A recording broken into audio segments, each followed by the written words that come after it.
예, 지금 남북 관계가 매우 엄중한 상황입니다. 이런 때일수록 상황을 정확히 파악하고 당과 정부가 함께 지혜를 모아 대처 방안을 마련해야 하기 때문에 이렇게 긴급하게 외교안보 통일자문회의를 소집하게 되었습니다. 바쁘신데도 긴급 소집에 응해주신 장관님들에게 다시 한번 감사의 말씀을 드립니다. 북측이 개성 공동연락사무소를 폭파하고 개성과 비무장지대 군사 배치를 하고 있는데 이는 판문점 선언과 9.19 군사합의 정신을 정면으로 부정하는 행위입니다. 더구나 외교적 사안을 일방적으로 공개하고 위협적인 발언을 이어가는 것 역시 금도를 넘은 행동이라고 지적하지 않을 수가 없습니다. 분명히 말하지만 우리는 우리 국민의 안전을 위협하고 자존감을 모독하는 행위는 결코 용납할 수 없다는 점을 다시 한번 말씀을 드립니다. 북측은 남북 양측에 전혀 도움이 안 되는 도발 행위를 멈추어야 합니다. 이런 도발로 얻을 것은 아무것도 없으며 잃을 것은 우리 민족 전원에 해당이 됩니다. 서로 비난하고 대치하는 것은 쉬운 일이나 남는 것은 한반도의 긴장과 남북 양측의 불안, 불신뿐입니다. 반면에 대화로 문제를 풀어나가는 것은 어렵지만 그래도 유일한 한반도 평화로 가는 첩경입니다. 북측이 이런 사실을 명확하게 인지하고 상호 존중하는 대화의 장으로 나오기 바랍니다.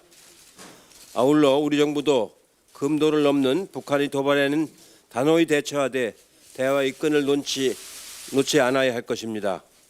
오늘 당정이 상황을 정확하게 공유하고 머리를 모아 대응 방안을 찾는 자리가 되길 바라겠습니다. 정부 부처에서는 지금까지 상황을 이따 간략하게 말씀을 해주시고 당하게 요청할 사항과 국회에 요청할 사항을 말씀을 해주셔도 고맙겠습니다. 남북관계가 대단히 비상한 상황입니다. 북측은 과격한 도발과 무례한 언행으로 평화를 위협하고 있습니다. 우리 정부의 역할이 그 어느 때보다 중요하고 책임도 그만큼 막중합니다.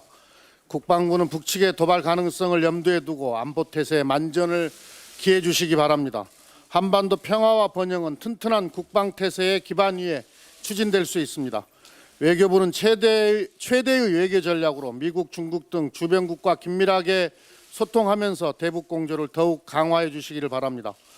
통일부는 현재의 상황을 면밀하게 분석하고 향후 실질적 남북관계 개선을 위한 대책을 준비해 주시기 바랍니다.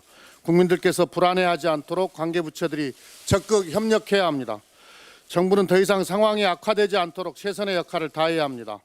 북측의 과격한 행동과 무례한 언행은 어떤 이유로도 정당화될 수 없습니다.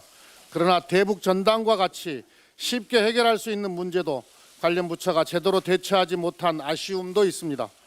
한반도 평화와 번영을 향한 대통령의 의지를 정부가 제대로 뒷받침하고 있었는지 점검해 봐야 합니다.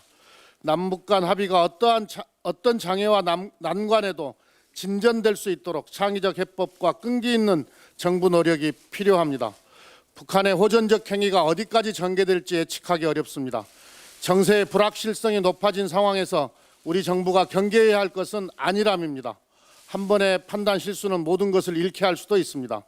최대의 국방태세와 외교적 대응을 정부에 당부드립니다.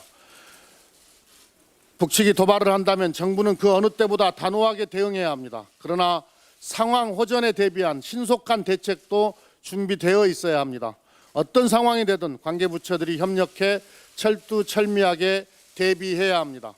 남북이 대립과 대결의 과거로 되돌아가는 일이 없도록 관계부처가 투철한 사명감으로 임해 주시기를 바랍니다.